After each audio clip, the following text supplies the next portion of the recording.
ક્ષત્રિય આંદોલનથી લઈને સતત ચર્ચામાં રહેતા પીટી જાડેજા રાજકોટ અમરનાથ મંદિરના મામલે પાસા હેઠળ સાબરમતી જેલમાં હતા.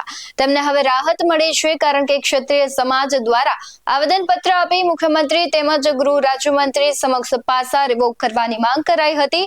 જે રજૂઆતને ધ્યાનમાં રાખી પાસાના આ હુકમને રાજ્યના ગૃહ વિભાગે રિવોક કર્યો છે અને આજે જાડેજા જેલમાંથી પણ બહાર આવશે.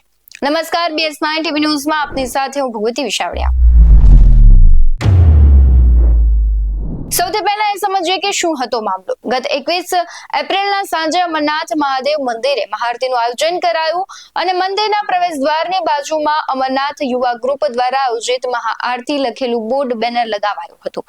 જેના એક દિવસ પહેલા એટલે કે 20 એપ્રિલના સાંજે પીટી જાડેજાએ કારખાનેદાર જસ્મીનભાઈને ફોન કરી 45 મિનિટ સુધી વાત કરી હતી અને મંદિરમાં આરતી ન કરવા ધમકી આપી હતી અને આ કારખાનેદારે ક્ષત્રિય આગેવાને ધમકી આપી હતી કે આરતી કરતો નહીં નહીતર લોહિયાળ ક્રાંતિ થશે કહી ગાળો પણ માંડી હતી. અને આ પછી તારીખ 21ના રોજ મંદિર પાસે લગાવેલા જે બેનર્સ હતા એ પણ પીટી જાડેજા લઈ ગયા હોવાનો દાવો કરાયો છે અને તે લોકોને ડરાવતા હોવાનો આક્ષેપ સાથે ફરિયાદી દ્વારા ફરિયાદ પણ કરવામાં આવી છે.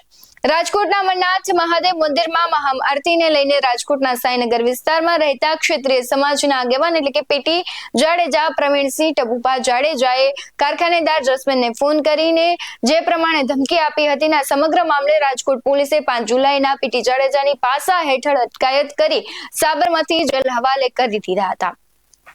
ત્યારબાદ ઠેર ઠેર ક્ષત્રિય સમાજ દ્વારા આવેદનપત્ર આપી મુખ્યમંત્રી તેમજ ગૃહ રાજ્યમંત્રી સમક્ષ પાસા રિવોક કરવાની માંગ કરાઈ.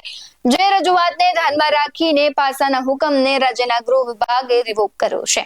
બીજી બાજુ 5 દિવસ પહેલા ક્ષત્રિય સમાજના આગેવાનો મુખ્યમંત્રી તથા ગૃહમંત્રીને રૂબરૂ મળ્યા હતા અને પીટી જાડેજા સામે મનીલેન્ડ અને ધમકી આપવા અંગેના 2 ગુના હોવા છતાં રાજકોટ પોલીસે તેમને ટાર્ગેટ કરી પાસા કર્યા હોવાની લાગણી વ્યક્ત કરી હતી.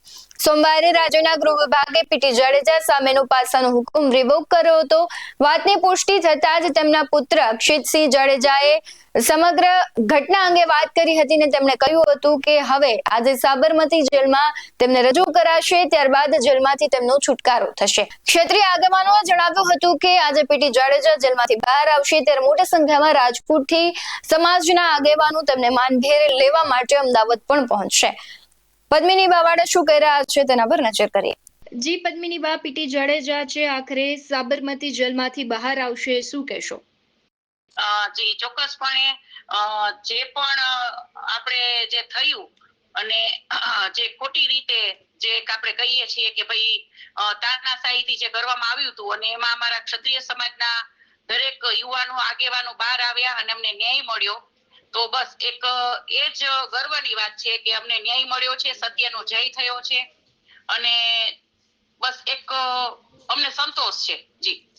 જી પદ્મિનીબા, ખાસ કરીને મુખ્યમંત્રી તેમજ ગૃહ રાજ્યમંત્રી સમક્ષ પાસા રિવોકની જે માંગ કરાઈ હતી અને સંતોષાય છે, તો તમે તેને લઈને શું કહેવા માંગશો?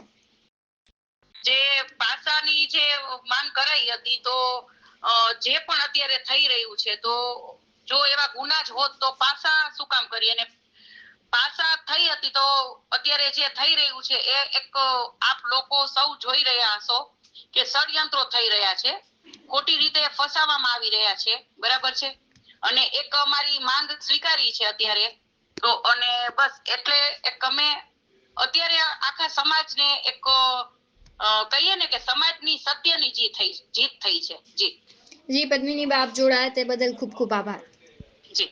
આવા જ વધુ અહેવાલો સાથે ફરી મળતા રહીશું. તમે અમારી YouTube ચેનલને સબસ્ક્રાઇબ કરવાનું અને Facebook અને Instagram પર ફોલો કરવાનું ભૂલશો નહીં. બાકી અમને અપડેટ્સ મેળવવા માટે જોતા રહો BS9 TV ન્યૂઝ. નમસ્કાર.